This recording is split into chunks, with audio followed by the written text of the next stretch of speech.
Il est la révélation de la saison 2023 et peut-être le jeune qui impressionne le plus depuis un petit moment.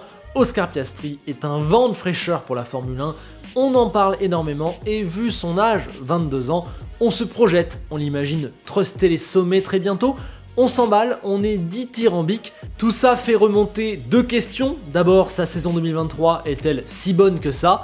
Et ensuite, depuis quand n'avions-nous pas vu un rookie aussi fort? C'est les deux questions auxquelles je vais tenter de répondre aujourd'hui.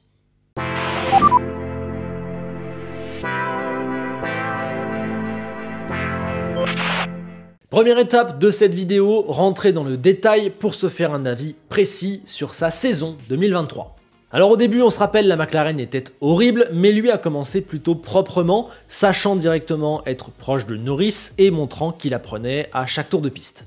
Il a atteint la Q3 à Jeddah pour seulement son deuxième Grand Prix, je pense qu'on peut dire que c'est son premier signalement aux yeux de tous, et dès le troisième Grand Prix chez lui en Australie, il a marqué ses premiers points, 4.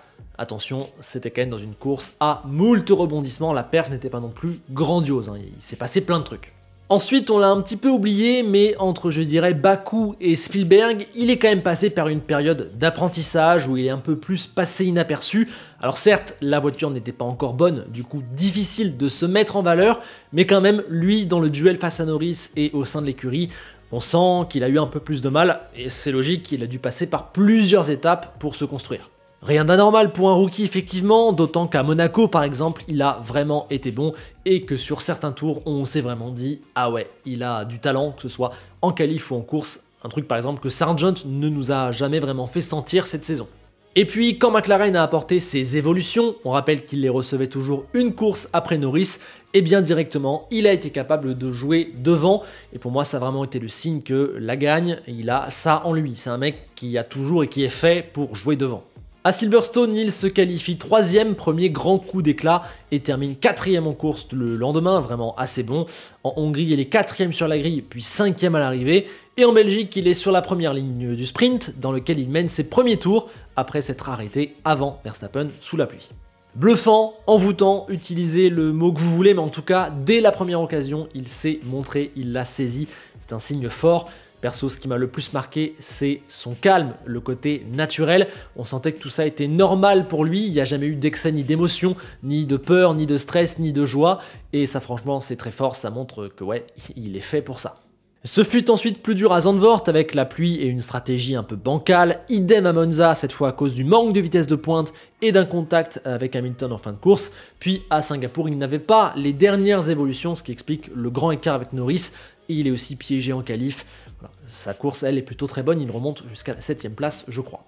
Puis après ça, hop, on lui remet le package d'amélioration et ça a repris de plus belle. Au Japon, il est devant Norris en qualif et juste derrière en course pour son premier podium en Formule 1. C'est d'autant plus fort que c'est suivi direct du week-end du Qatar, son week-end phare de la saison clairement, qualifié en pole pour le sprint, un sprint qu'il va gagner. Puis après dans le Grand Prix, il termine 2ème devant Lando. Ouais vraiment, c'est l'oseille qui l'a fait changer de dimension. Il est passé d'un rookie bon, prometteur, dont on avait vu ou entendu plein de choses en junior, à quelqu'un où on s'est dit ouais celui-là il va faire mal. Alors récemment, faut le dire, c'est un petit peu moins fou que sur l'épisode Japon-Qatar. Certes, à Austin, il y a un contact avec Ocon qui le fait abandonner, mais avant ça, il était quand même bien largué par rapport à Norris. À Mexico, c'était correct, mais Lando l'a déposé alors qu'il partait beaucoup plus loin. On a vu la différence, et au Brésil, on va dire que son sprint a quand même été très très délicat. Donc, maintenant qu'il reste de courses, on va se demander un peu quel bilan on peut tirer cette saison rookie. Qu'est-ce qu'on peut en penser ? La première chose qui est très très claire, c'est que les promesses qui ont été faites de lui en junior n'étaient certainement pas des paroles en l'air. Ce mec est ce qu'on peut appeler un talent générationnel, comme on en voit peut-être tous les 5-10 ans, justement on va y venir, et il a directement pris rendez-vous avec l'avenir, c'est une certitude. Dès qu'il a eu des occasions, il les a saisies, il a fait l'impression, comme peu savent en faire au public. Voilà, là de ce côté-là, il n'y a rien à redire, c'est génial. Je rajoute aussi surtout son calme, sa capacité d'apprentissage et sa propreté, puisque hormis en qualif au Canada et en essai à Zandvoort, je crois qu'il n'a pas fait de bêtises. Superbe, cependant je pense qu'il faut doser. C'est une vraie bonne saison rookie, mais je pense que les mots ne doivent pas aller plus haut que ça, je vais y venir. Au final, on dit qu'il fait une excellente saison, mais je pense qu'on retient surtout 4 Grands Prix sur 20. Alors ce qu'il a fait ces week-ends-là, très bien, mais disons que Qatar, Japon, Belgique et Silverstone, c'est peu par rapport à l'entièreté de la saison. En plus, je trouve que ces week-ends-là sont un peu trompe-l'œil, car à chaque fois, ils bénéficient de certains éléments. La pluie pour mener quelques tours à Spa, le fait que Verstappen et Norris soient sortis des limites de piste en qualif et qu'il y ait eu une safety car pour gagner le sprint au Qatar. Alors, lui a su rester dans ses limites de piste et a été au bout avec son potentiel, clairement bravo, mais ce week-end-là, normalement, il avait moins de perf que Verstappen et que Norris. Il aurait dû faire 3e du sprint, 3e du Grand Prix. Les autres ont déconné, il a pris ce qu'il y avait à prendre, bravo, mais voyez que s'il y avait eu des choses normales, je pense qu'on en aurait moins parlé, alors que sa performance, elle, aurait été la même. D'ailleurs, et c'est ce qui me fait moi être plus mesuré sur sa saison, Norris a une marge quand même assez impressionnante sur lui. On l'a vu là au Brésil, on l'a vu à Mexico, on l'a vu en Hongrie, on l'a vu dans quasiment toutes les courses, je dirais même toutes les courses. La différence de rythme est claire. Alors encore une fois, rien d'anormal vu que c'est un rookie. Mais voilà, quand on parle d'une excellente saison pour Piastri, il faut aussi la remettre dans son contexte. Et voilà, il y a aussi la McLaren qui l'aide à se mettre en valeur. S'il prenait le même écart dans une Williams au hasard, peut-être qu'on serait beaucoup plus critique de son cas. Au final, il est quand même battu 18-8 en qualif et il perd 195-87 en termes de points. Si on prend en pourcentage au sein de l'écurie, il en prend moins que Perez n'en prend face à Verstappen et à peine un peu plus que ce que prend Stroll face à Alonso. Pilote différent, situation différente, tout différent, mais voilà. Remise dans le contexte un petit peu. Alors, il n'est que rookie, donc tout ça n'a rien de grave, il fait sûrement partie largement des 10 meilleurs pilotes de cette saison, simplement pour moi pas du top 4, pas du top 5, mais voilà, c'est même peut-être aussi rassurant de se dire qu'il a une marge de progression et que malgré ses retards, il a déjà su se signaler de fort belle manière. Toujours est-il qu'il faut garder ça à l'esprit, qu'il faut rester mesuré, surtout quand on s'apprête à se demander s'il fait la meilleure saison rookie depuis Hamilton ou pas. Et oui, ça c'est la deuxième étape de notre vidéo. Pour savoir depuis quand il fait la meilleure saison rookie, je pense qu'il faut prendre la référence récente la plus imbattable et remonter depuis. Et cette référence imbattable, c'est clairement Lewis Hamilton en 2007. Alors certes, peu de rookies, voire quasiment aucun, n'ont eu la chance de conduire direct une voiture qui savait jouer le titre, mais ça met aussi beaucoup plus de pression, ça demande d'apprendre sur la scène où on est le plus exposé. Il avait une hype encore plus grande que celle de Lando, donc la chute aurait fait encore plus mal, encore plus de pression, et il était face à Fernando Alonso au sommet de sa gloire. Alors on va pas revenir sur l'interne chez McLaren, le changement d'équipe, etc. Mais voilà, faire égalité au point face à Alonso, faire 8 podiums sur tes 8 premières courses, dont 2 victoires, passer à un rien d'un titre que tu aurais dû avoir. Oui, voilà, ça c'est peut-être la meilleure saison rookie de l'histoire, donc si on doit prendre une référence, c'est celle-là. Maintenant, il faut fouiller parmi les 62 rookies qui sont arrivés depuis Hamilton pour savoir où se situe Piastri. Alors, je les ai fait un par un, je vous ai gardé que les 17-18 meilleurs, je vous les donne, et à la fin, on tranche.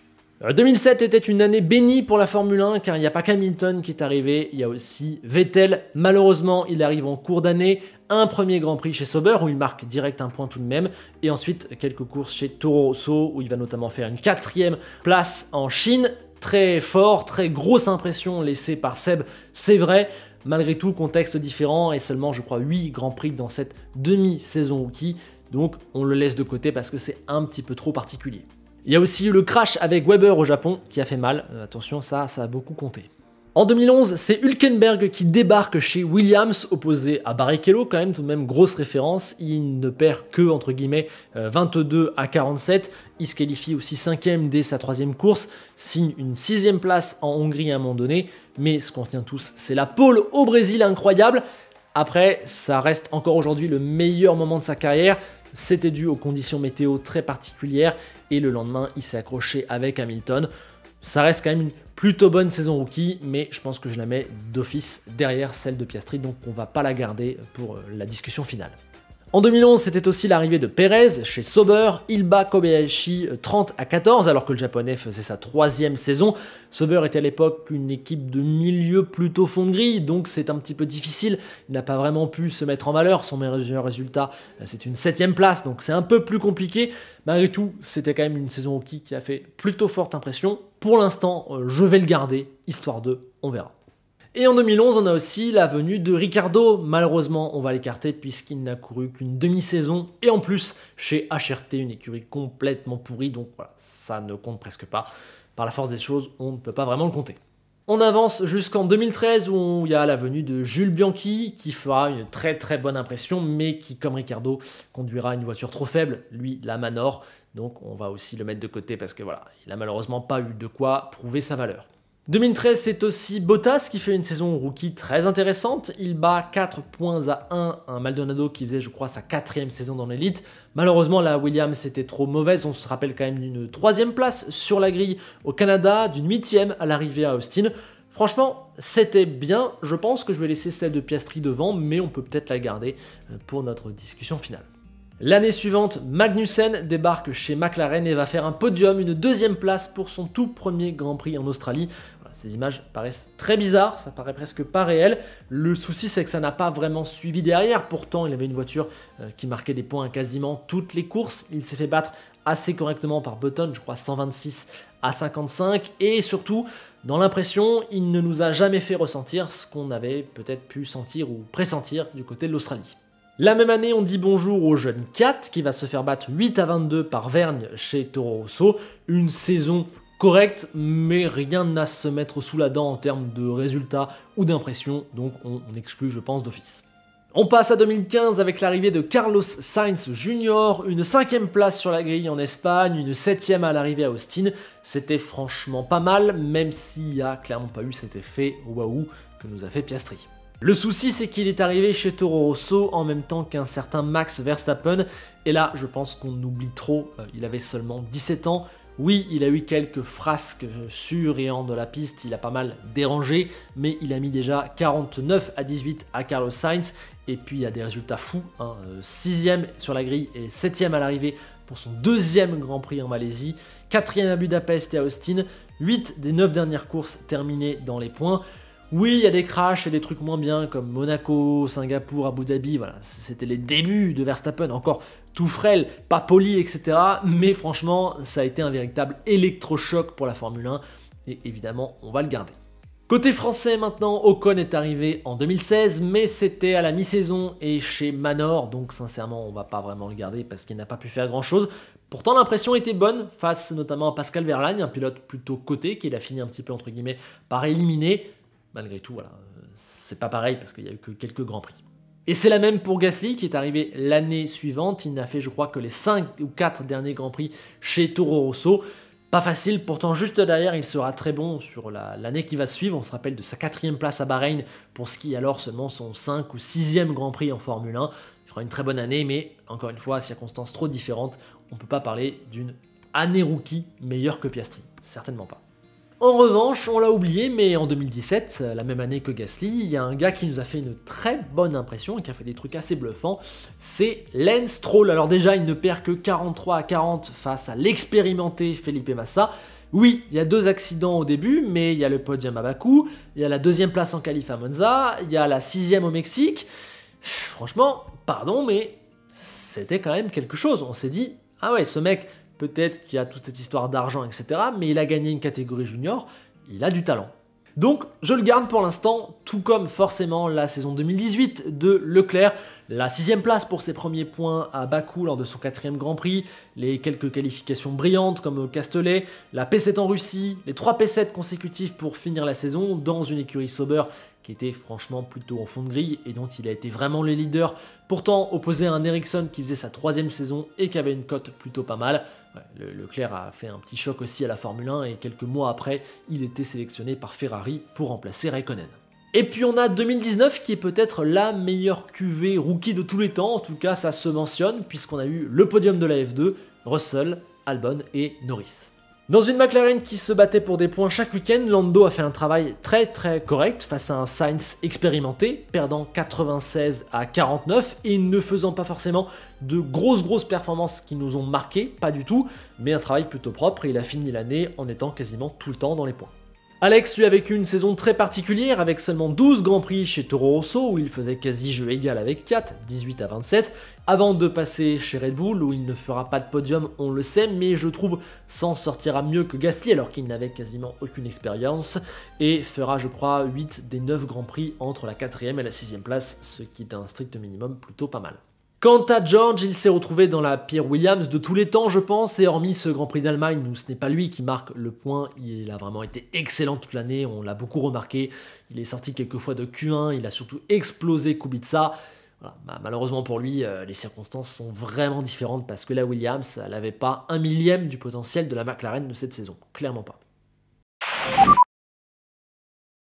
Bien, maintenant c'est l'heure de trancher où est-ce qu'on classe Piastri face aux saisons rookies de Leclerc, Norris, Perez, Russell, Verstappen, Bottas, Albon, Magnussen, Stroll ou encore Sainz. Si on met Hamilton clairement au-dessus, comment on met les autres? Bon déjà, je vais mettre en dessous Perez et Bottas, hein, deux très bonnes saisons rookies, mais qui n'ont jamais donné le même sentiment que ce que nous a donné Piastri, et qui manquent aussi de ce résultat marquant comme Piastri là, à minima dans le sprint au Qatar et dans 2 autres ou 3 performances.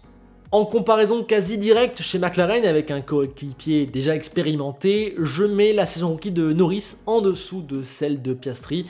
Certes, la McLaren n'a pas eu le même potentiel dans cette saison-là par instant, mais Nando n'a jamais vraiment donné ce premier bon sentiment, on va dire. C'était un peu, pas poussif au début, mais ça manquait de l'étincelle. On ne pouvait pas vraiment deviner le grand pilote qu'il deviendrait aujourd'hui et le potentiel champion du monde qu'il avait peut-être en lui. Voilà, je mets la saison rookie de Piastri au-dessus de celle de Norris il y a maintenant 3 ans, 4 ans déjà. Pareil, je mets en dessous, pas de beaucoup, mais quand même en dessous la saison rookie d'Albon par exemple, trop compliqué à juger, de Sainz, bonne impression mais pas la même clairement et manque de résultats plus battu par Verstappen. En dessous aussi pour Russell, la Williams le pauvre, il ne pouvait pas vraiment être comparé. Pas mal dans l'impression, franchement Russell c'est juste en dessous dans l'impression, malheureusement les résultats n'ont pas pu suivre, et je mets aussi la saison rookie de Magnussen en dessous, le podium certes mais ça n'a pas suivi derrière, on voit clairement la différence. Nous reste donc Stroll, Leclerc et Verstappen. Verstappen, je vais clore le suspense tout de suite que je vais mettre au-dessus car sa saison rookie est monstrueuse, c'est un vrai ovni qui a débarqué en Formule 1. Encore plus je trouve que Piastri, et ses résultats dans la Toro Rosso sont dingues. C'était vraiment une voiture de milieu fond de plateau, personne n'a je trouve jamais fait mieux avec cette voiture que lui. Il a signé quand même je crois 3/4e place, c'est du grand n'importe quoi. Max Verstappen, pour moi, a fait une meilleure saison rookie que Piastri ne vient d'en faire une. Je veux bien vos avis dans les commentaires. Stroll, lui, va aller juste en dessous. Alors oui, il y a le très beau duel face à Massa. Oui, il y a le podium à Bakou. Il y a la première ligne à Monza. Ça reste quand même assez circonstanciel. Course folle, qualif sous la pluie, etc. C'était aussi beaucoup moins propre, beaucoup moins naturel que Lando. Il y a plus d'erreurs et on sent moins le côté talent générationnel qui peut tout dominer. Bon, voilà, je le mets en dessous. Et pour terminer donc, il y a Leclerc et j'ai envie de dire que c'est quasiment la même chose. Ce qui les différencie, c'est qu'ils n'ont pas conduit la même voiture et qu'ils n'ont pas la même référence en tant que coéquipier, donc forcément c'est difficile. Mais voilà, si Leclerc avait eu une voiture équivalente à la McLaren de cette saison, il aurait fait des podiums, il nous aurait chopé une pole, il aurait été je crois sensationnel. À l'époque, il avait déjà pas mal bousculé le paddock, donc j'ai envie de dire qu'il y a match, on peut mettre juste en dessus, juste au-dessus. Ça, les deux fonctionnent. Je pense vraiment que les deux fonctionnent et qu'on a trouvé quasiment légal. La conclusion de cette vidéo, la voici donc. Oscar Piastri, on n'a pas vu ça depuis Charles Leclerc. Et sur les 15 dernières années, il est le 3 ou 4e meilleur rookie. Voilà, je pense où on en arrive. Dites-moi vous, où vous le classez par rapport aux autres saisons rookies. Peut-être que je l'ai mis trop haut, trop bas. Dites-moi aussi ce que vous pensez de sa saison, est-ce que je suis trop sévère ou au contraire peut-être un petit peu trop clément avec lui. Et puis voilà, où est-ce qu'on le voit dans 2, 5, 10 ans? Est-ce qu'il va vraiment confirmer les espoirs placés en lui au-delà de la voiture qu'il aura à conduire ou non entre les mains? Voilà, il y a encore beaucoup de chemin à parcourir. Maintenant j'ai hâte de voir l'année 2 parce qu'elle est toujours un peu particulière. La première, il n'y a pas d'attente, vous arrivez. La deuxième par contre, on va commencer à en demander un petit peu plus. Et c'est là que soit les plus grands se révèlent, soit ceux qui n'ont pas ça en eux calent un petit peu. Je pense que Oscar est dans la première catégorie, il faudra le voir. D'ici là, n'hésitez pas à vous abonner à la chaîne pour m'aider, à mettre un like sur cette vidéo si elle vous a plu. Et puis comme d'hab, on se quitte avec Enzo Ferrari, qui nous rappelle le dernier rookie à avoir débuté sa carrière chez Ferrari. Et oui, ça n'arrive pas si souvent, j'ai dû faire de grosses recherches. Est-ce que vous l'avez? C'est Arturo Merzario en 1982, donc chez Ferrari. Ça remonte. À bientôt.